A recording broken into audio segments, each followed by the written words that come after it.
Hi, this is Usher, and you're listening to GSNJ Radio. What's up, guys? This is Connie Joi here at Heartthrob Music Studio. I'm back again, and today I am interviewing the lovely Joy, and she is the creator of Be the Difference clothing line. Hey, hey, what's going on? It is so great to have you. I have so many questions. Yes, please ask. So, when I read your bio,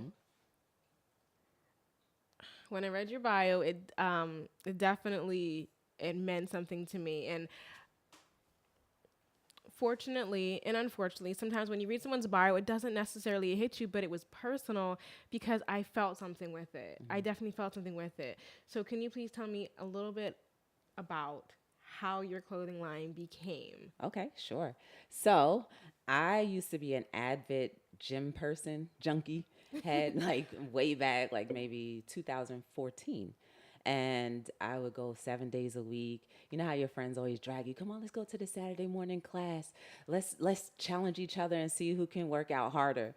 So I was doing that 7 days a week, but I had a deep secret. So deep down inside, I used to go home and have Snickers bars and ice cream. I started feeling guilty about it. So I went on Facebook and I said, you know what? Don't kill me, but I know I can't be the only one, but I have an admission to make.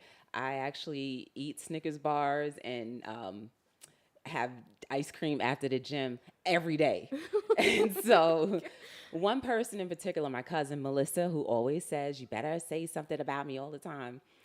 She was like, I posted work hard, snack harder under that caption. And she was like, you should make a t-shirt. And I was like, okay. And that's how Be the Difference came about. And then let's say about a few months go by. I'm all excited. I have this company. I come up with this other t-shirt. But the experience that happened was I was driving home from an event one day.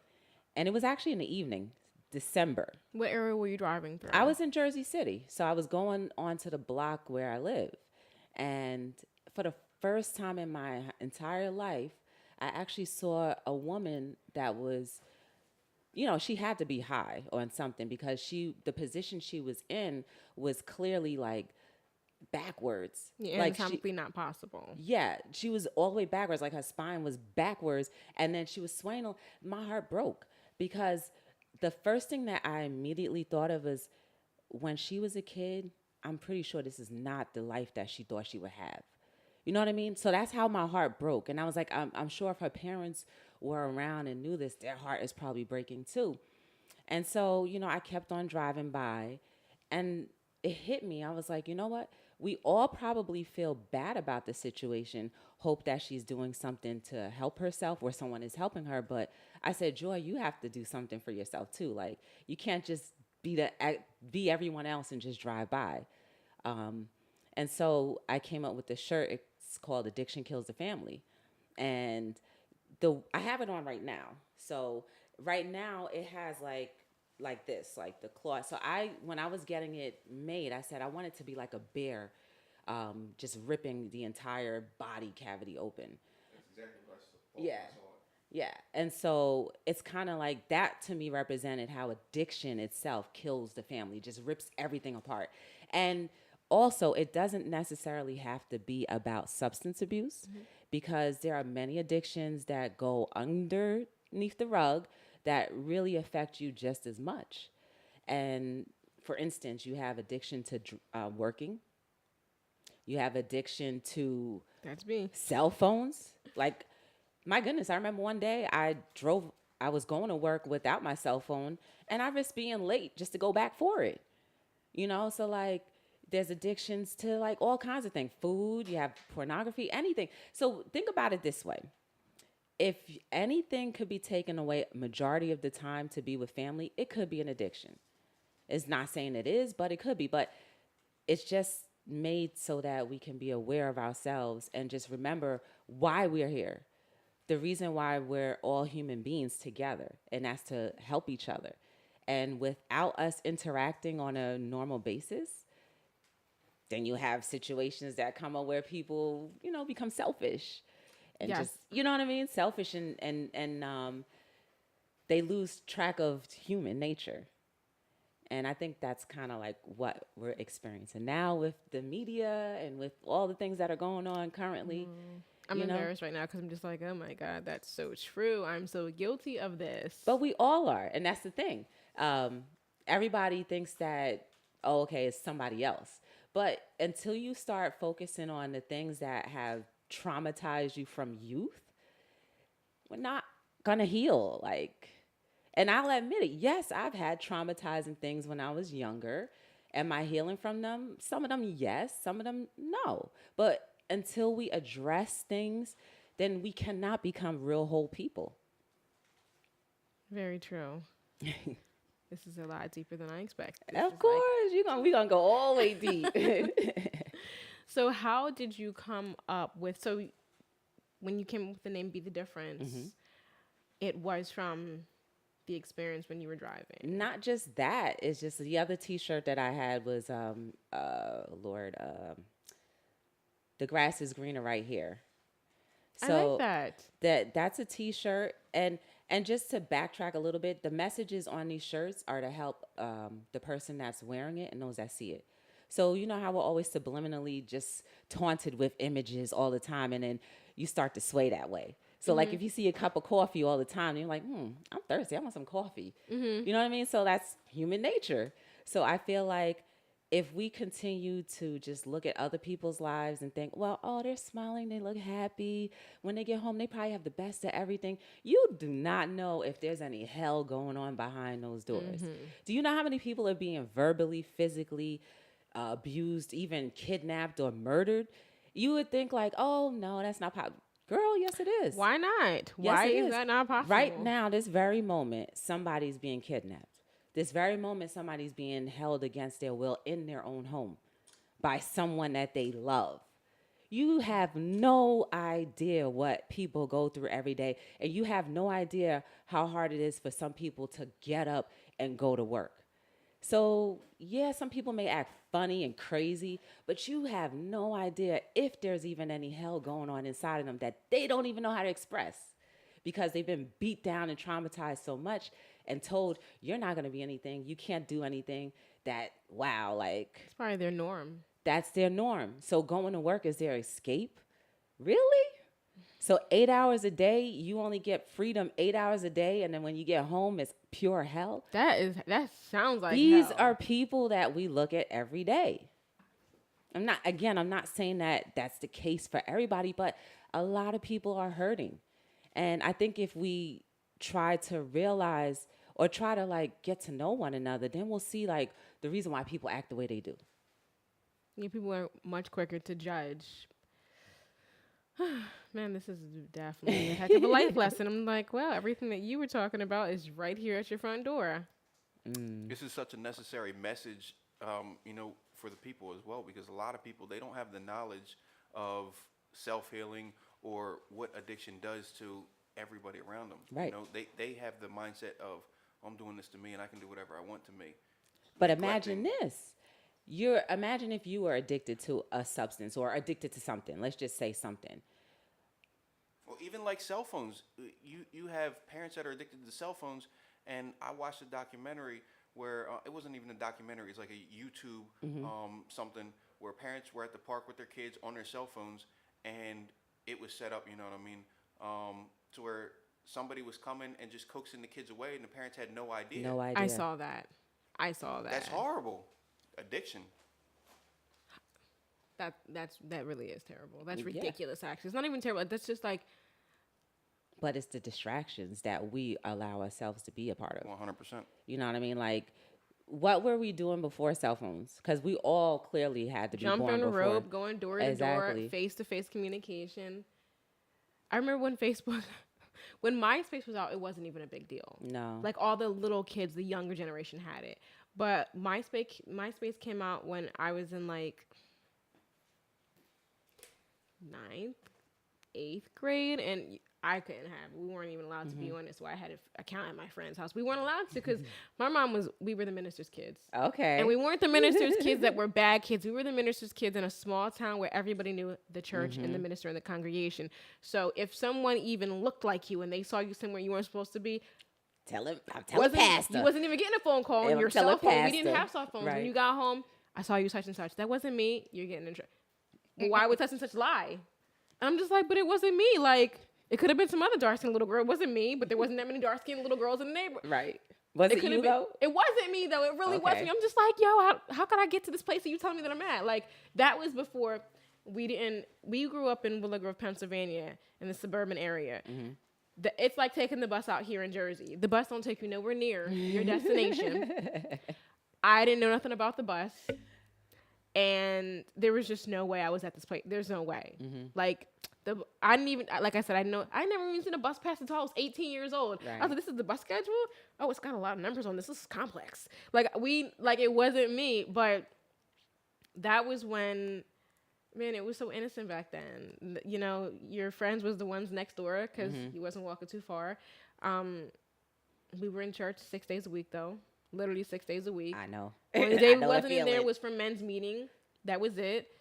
And it was, that was back when you couldn't be on the phone and be on the computer at the same exact time. Right. Computers weren't even important. Right. It was that modem, the dial-up modem. Computers wasn't even important at the time because the time and energy it took you to get on to the computer. What are you getting on here for? Because Facebook did. Instagram, Instagram was probably in the making, but it was definitely not out. But at that time, we still had the little notes we would pass in the hallway, and everything was word of mouth.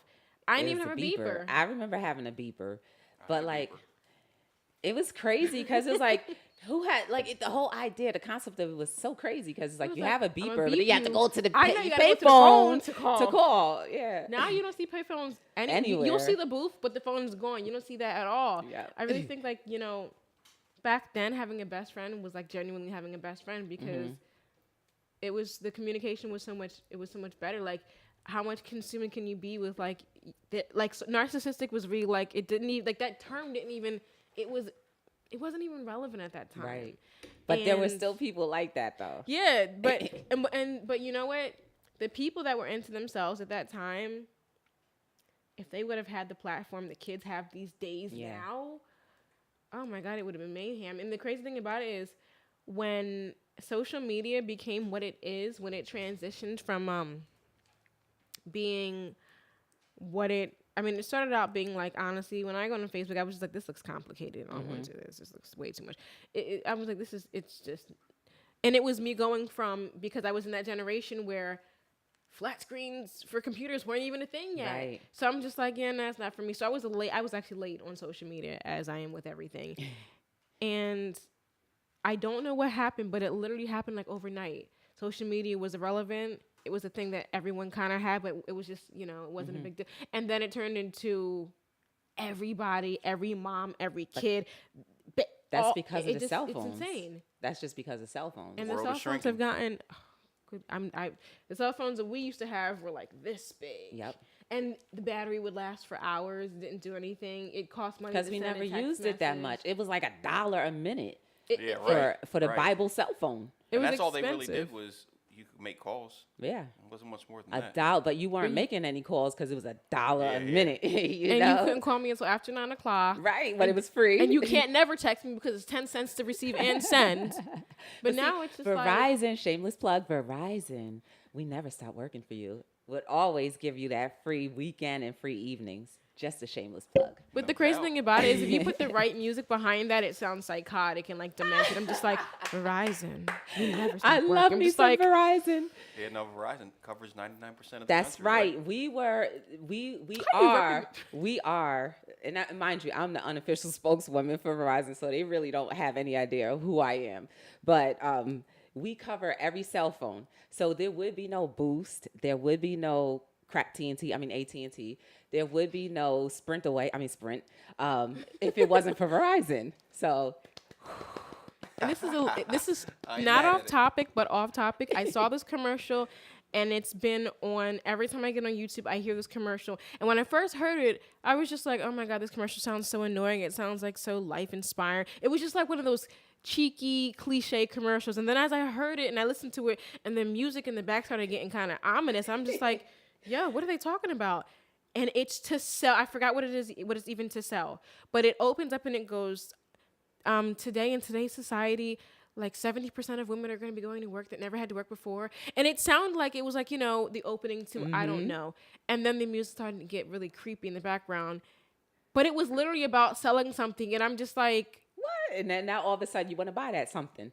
no, it was actually creepy. And then it was talking about the death rate and how many people can die from leaving their garage. It was so strange and weird, but it kept on repeatedly being on every single thing that I played. And it was to sell something. And I thought it was the opening to some creepy Netflix movie that's going to be on Netflix first. Right. Because it just had that kind of entrance. But it was literally, and they were talking about cell phones and whatnot. It was so, I wish I knew what it was so creepy. But see, these strange. are all subliminal messages. But it scared the crap out of me. I'm just like, I'm driving. I'm just sitting here like, okay. Yeah, what is this? Skip. But then the next video, I'm just like, why is it on again? Skip. And it was, I don't know what they were selling, but I was not into whatever they were selling. So they didn't have you all the way.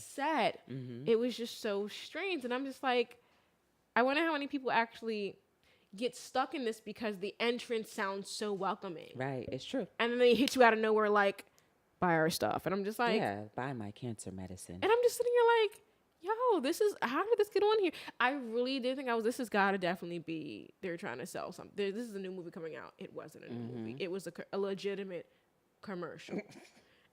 I was like, you guys really taking that dark turn just to sell stuff? I mean, from what I see, not to knock Americans, but they're not getting that much brighter. You can sell them anything. You don't have to take that. I'm going to transition it a little bit. And Hayden's Heart, I want to know a little bit more about that because you were just talking about the sicknesses and the commercial. How did you get with Hayden's Heart? So every year or every birthday at my regular job. Which I'm guessing is Verizon. No. Okay. No.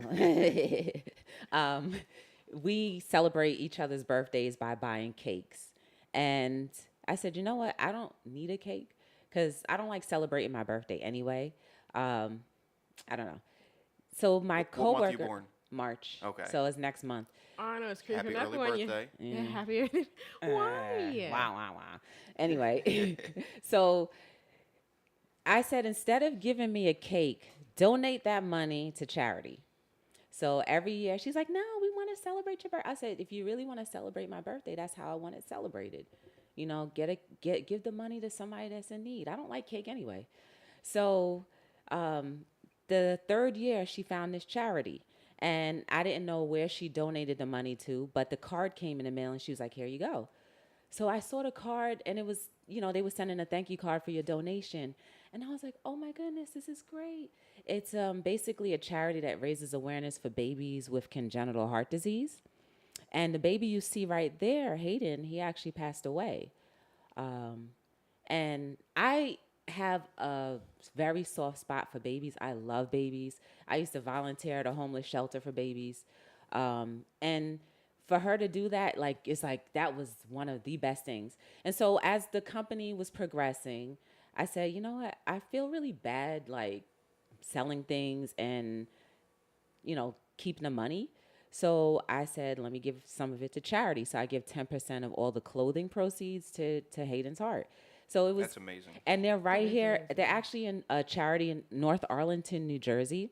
They're doing some really nice things now. They have they're gonna do a Healing's Heart house. They have a house, and they're just gonna expand that so that parents who are healing from their children who passed away from this condition, or even sending money to the parents that have their children in the hospitals, I feel like that money going there is wonderful. So I don't feel as bad as to say, well, I'm selling something and I'm keeping the money, because it's a t-shirt. I was like, you can't be an inspirational company without giving back. That's just me.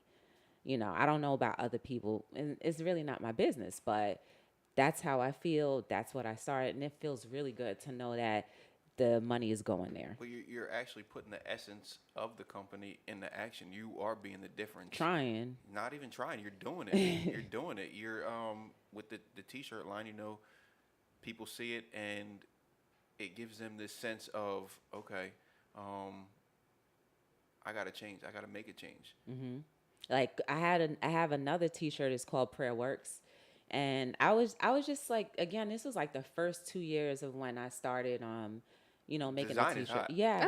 That was like the first one, like the This in is the second one. but still in the first 2 years, that looks. Yeah, well, I had artists do this for me because I don't have a drawing thing in my mind, but this is still, my ideas. Yeah, no, absolutely. You could have a It's whole dope. team behind you, but if you don't have a good visual, Yeah, that's true. That's true. So I was wearing that shirt, walking across the street, and there was a woman. I'll never forget this. There was a woman sitting on a bench, and then she yelled out. She was like, "Thanks for the reminder." And I'm like, I'm the only one you in the go. street, and I was like, "What is she talking about?" And so when I looked out, I was like, "Oh my goodness, I have the Prayer Works T-shirt on." I was like, "Oh, I feel so good." And then I was like, "No problem." And then when I turned back, I went to my car. When I turned back, I got a business card, and I said, "If you need somebody to talk to, just call me." But I was like, you never know. At that very moment, what if she was gonna do something detrimental to herself without seeing me doing what I was supposed to do? That's why it's very important to do things with purpose, because you don't know who you're influencing. Absolutely. You have no idea. And you don't even necessarily need to hear them say, "Oh, you helped me." You don't need that. But just you being at the spot that you're supposed to be, at the time that you're supposed to be, could save somebody's life. Now, I'm not saying that I saved her life. I don't know, because I've never seen her again. But it triggered something in her mind. And whatever she was crying about, maybe she had a different thought process about it at that time. So that's Could've when changed I her was like, perspective. yes, that's when I was like, you know what, I'm not going to give up. Because there are times when I just want to stop doing this because it's not growing as fast as the business standards are, or it's not selling, or like if I go to events and I don't sell a thing, like, you have no idea what it's like to be on the backside of a vending table or an event where somebody's like, "Oh, you have great stuff." And then they just say, they walk away. And it's like, "Oh, thank you. It was nice." But you know how that feels? Yes. Go ahead and support a little bit. You know what it feels like? You know what I mean? Like, even if you don't want it, give it to someone else. Absolutely. That might be a need. And Absolutely. surprisingly, the people who do buy the Addiction Kills the Family shirt are the ones that are actually in remission, or, that have already been through it. And they're just like, this is just a reminder for myself of what I came from. So it helps everybody. Absolutely, in different ways. Right. Oh, and the point that I was trying to make before. So let's imagine if we're all in the position of being an addict of whatever. You don't necessarily want the people that look at you to look at you and be like, "Dang, you're a jerk. You're trash. How could you do that with your life? What are you doing to yourself? How could you? Go get help." But in your mind, as the addict, you're like, "I am helping myself. I'm not high today. I'm not high right now." Or like, "I'm ashamed of myself because I know you expected more from me." Or, "I'm ashamed of myself because you don't know what I just had to do to get my little high a few minutes ago." You know what I'm saying? Like, I feel bad for the addict. I feel bad for the people that have to be around the person. I feel bad for everybody because you just don't know. Yeah. You got to put Everybody yourself. involved. Yep. You have to put yourself in that shoe and be like, "You know what? Okay, what you're doing is terrible. I may not be able to be around you forever because it affected me that much, but I still have empathy for the situation." You know what I mean? I still have empathy because you are a human being. And at one point in your life, I'm pretty sure you did not want to be a junkie. You did not want to be someone who needed help from other people. You did not want to be someone who had to do whatever for $1. You know what I mean? Like, another quick story about that. I was driving down, I guess, Pacific Avenue, somewhere in Jersey City. And I was at a traffic light. This traffic light was rather long. And I saw, some action going on inside. There was two clearly, I guess, for lack of better terms, they were junkies. And I hate to call people that because we're humans. We shouldn't be calling people Just for degraded. the story's sake. Exactly. So the guy was leaning, the girl was leaning, and I saw him counting a little change, and then they walked off. I was like, "Oh, whatever." As I was going through the light, I saw the ending part. So she was pulling up her pants, and he was walking away. And I was just like, "Oh my goodness." That traumatized me. It traumatized me because I didn't see them doing anything, but it was the simple fact that you couldn't be no more than like 20 something years old, and he probably was 30, but the way the drugs affected their body, it just make them look old. But I was just like, "Oh my goodness," like, it was change that I saw them counting. And to see that in plain daylight between cars, I'm like, oh man, that, like, again, it just brought me back to when she was a little girl. That could not have been something that she was not a wanted goal to of be. hers. No, that's nobody's goal. Let's Right. just put it that way. That's nobody's goal to be like that. Nobody. You know what I mean? I'm sorry. I'm just like, because I mean, like that world has affected my childhood. But it was hard, and it's always been hard for me to look at it like, to see the user as the victim, because as a child, and I mean like as a 2-year-old, we were victims because of that. Right. And before we were even put into the system, we were victims because what if we weren't put into the system? Like, our sister died because my parents were in drugs. And that's why I was doing my volunteer. Because those babies that were in the shelter, they were brought from the hospital there. They were the lucky ones. All of my sister, well, I don't know the other one, but me and 4 of my sisters, we were all babies that were going through withdrawal born. Of course, I used to hug them. And- I used to hold them, and I never knew what a baby going through withdrawal was until I was like, how come they're always crying? They're like, no, they're not crying. They're going through withdrawal. They're moaning. I was like, for real? I was like, oh man. And that, like what you were just saying now, you need to understand your background, because what drinking a beer for me could be absolutely detrimental to you. So, like, again, that could be how somebody turned into an addict. They don't know that when they were a kid that their parents or their parent was always high or whatever, or they came from an embryo where it was always high, and now one cigarette, one wine, one thing will turn them into, you just don't know. So it's good to know where you come from too. So I'm glad that you haven't been affected in that way and that you are who you are now. I really feel bad for what you had to go through, but thank God somebody took you. You know what I mean? It took care of you. You know what I'm saying? Like, and you're an advocate for people who've been through it physically. You know what I mean? So, like, I hope you could use that platform to help others, because there are people. I think when I was growing up, drug addiction and alcohol addiction and things like that, I mean, we grew up in the suburbs in a bubble. I'm sure everybody was on something, but it was like so no one talked about it at all because you were shunned. It was like, oh my God, you're on. No one talked about it because they were ashamed of it or they were afraid of what people would think about it. And word travels fast. Now it's just like to admit that you're on something, you're taking a step further. Now there's so much more help. There's so much more support for it. So yeah, back then it was just like, I mean, kids picked on us for being adopted. Back then it was just like, ew, you're adopted. Ew, your parents were under. It was just like no one had shame. empathy or Right. sympathy for it at all. And I'm just like, when I think about it now, I'm just like, yo, these are kids. How are you going to pick on somebody that's completely out of their control?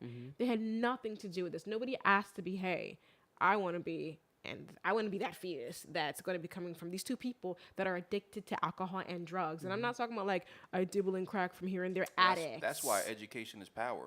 People need to know that, that's got to change. That was like 2 episodes you had a show that was speaking about, that type of thing. Like, my boyfriend always gets them. He's like, that's so, it's so sad and negative. I was like, but no matter where I ever go, I would never forget. And I don't want ever, because that, I always say to my sister all the time, like, our sister Carrie, that could have been one of us.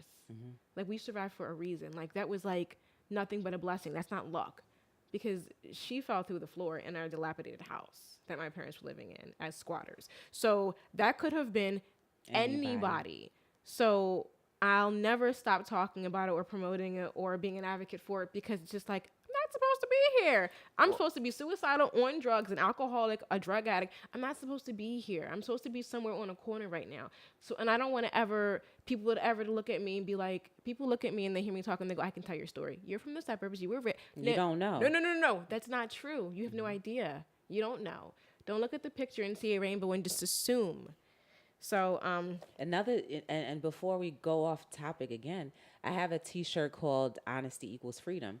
So by you being honest about whatever you're going through, you are free. And like people That's always, powerful. yeah, but you know how like people will ask you how your day is going. Start telling the truth. if I told you, they'd be like, all right, we need to come pick her up, 302 her. She's definitely crazy. Well, I But feel like it's some people true. are afraid to tell the truth because it feels like, or they're made out to be complainers or stuff like that. No, I but think it's in presentation. But also too, like we like to hold on to hurt. Yeah. We like to hold on to hurt. I feel like when you know it so long, it's just like, Yeah, that's your norm. It's so crazy because when you hear somebody say that, like it becomes like who your friend or who you are. It's what you depend. When you it sounds insane. Like why would I be holding? Why would I want to keep? But when you think about it, it's just like when you've been living this lifestyle for so long, and even your health changes because of absolutely. this. Your body is stuck in this. Your body literally can be stuck in this anxiety-stricken, depressed state. That when it gets healthy, it's just like, this feels different. This doesn't feel like it's right. It feels too calm. When you actually get to a place where the waters are calm, because they've always been such an uproar, you're just like, all right, what's bad about to happen? Because things are going too well now, and that's so strange. And that doesn't make any sense. And then you do stuff knowingly or knowingly or unknowingly. You do stuff to to put yourself back in that position. If you already know when. One of our fears, my fear, my sister's fear, people are going to always leave. Because when you're in and out of the foster, people are always dumping you. They always leave. They're going to take you back. So it's like when you're in a relationship of any kind, that fear. any tiny argument, you're like, all right, hurry up and leave. Just because you're going to leave anyway. But that's just the way that life has been. So you just automatically assume, hurry up and go. If you open up and talk about that with whoever you're with, Sees freedom. then they'll understand, like, okay, this is a soft spot for that person. So let me, like, when we do have because we're humans, we're not gonna agree on everything. So when that comes up, if they really care, they're gonna be like, okay, this is a sensitive spot. I remember back when they said that they have a hard time with people being with them or communicating with them or people staying or leaving, and then they'll get through that. You'll get through that rough spot. But if we're all honest, if we're all more honest with ourselves. It's like one day somebody asked me how I was feeling. I was like, not good. And but it made me feel good because I was like, I was actually freeing myself because whether they sat there and said what's wrong or not, or whether I wanted to talk about what was wrong, didn't matter because I freed myself from the bondage of whatever was making me feel bad. That feeling. Yes. So that's the purpose of honesty equals freedom. And a lot of us, meaning the US of A, individuals, humans, a lot of us humans, if we could just start being more honest, then the hurting would be a lot less. People wouldn't have a problem with saying, you know what, I'm hurting. You hurt my feelings. Or honestly, what you did was messed up. And in that conversation, everybody has to be open to talk and communicate. Okay, I hurt your feelings. Why? This is how society will get better And move forward. This is like we can't allow, like, imagine this. You had a Hitler, one person who was able to infiltrate so many other people's minds to do whatever. Why can't we, who are the majority positive people, because that's what I believe, why can't we come together and then see the one person that is negative or like, something's wrong with them? Why can't we as a whole infiltrate them, and instead of it being the opposite? I know Christianity says, well, the world belongs to the devil. Okay, that may be true, but why do we have to allow it to stay that way? I don't know. You're right. I think that it does all stem from childhood, and I feel like unfortunately, some of the tactics they use, they prey on people's greatest insecurities that stem from being a child. So it's kind of like when somebody knows your greatest fear, and I mean like your greatest fear, fear will have you do crazy things. Yes, it will. Bird Box, I'm just saying.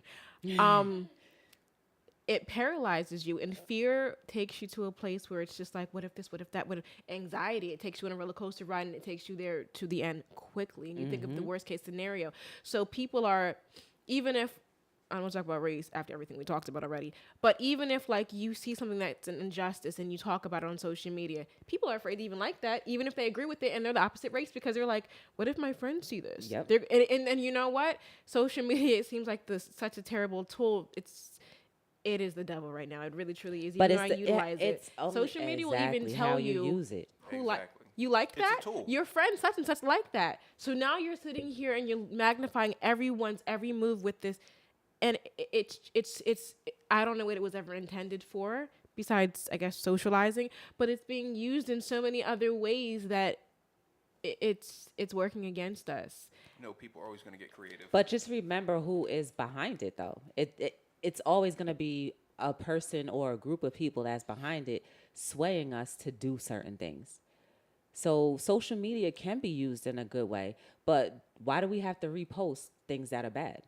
So like, there would be no focus on the current situation. Like, let's just use Jesse as an example. There would be no focus on Jesse if we all stop reposting, if we all stop looking at the hashtag. And I'm guilty of it too, because I was like, well, let me see what's going on with him today and whatever. But like, if we stop giving that focus or putting that focus towards it, then how is it going to thrive? It's like a cancer cell. Cancer doesn't grow unless it's fed, right? So just like anything positive, it doesn't grow unless it's fed. You know, in the elementary schools and even in the high schools, they have posters everywhere. They have sayings. They have all these things that are on the walls that say inspirational, positive things. But out in the real world, you rarely see that. You rarely even see T-shirts that say something positive. Now you just have like quotes from like shows and things that you can relate to in your adult life. Like all the memes you see, it's just like. Just so everything they try to keep us on a surface level so we don't think. This is what I wanted to show you because you were just talking about fair. That's a quote that I made that I haven't posted yet. But it just related to what you said. It's true. So it's like, I don't stopped know. being afraid of rejection when I was just like, you reject me, and whether I sing the song you want or dance the dance you dance. Like no matter what, like if someone's gonna reject you, no matter what you do, they're gonna reject you. Even if they temporarily accept you, it's fake. So just accept that you're gonna be the black sheep to that person and just dance to the beat of your own drum. It's true. It's true. So I want to. We're going to go into a quick song, then we're going to come right back. All right. What up, Doe? Carter.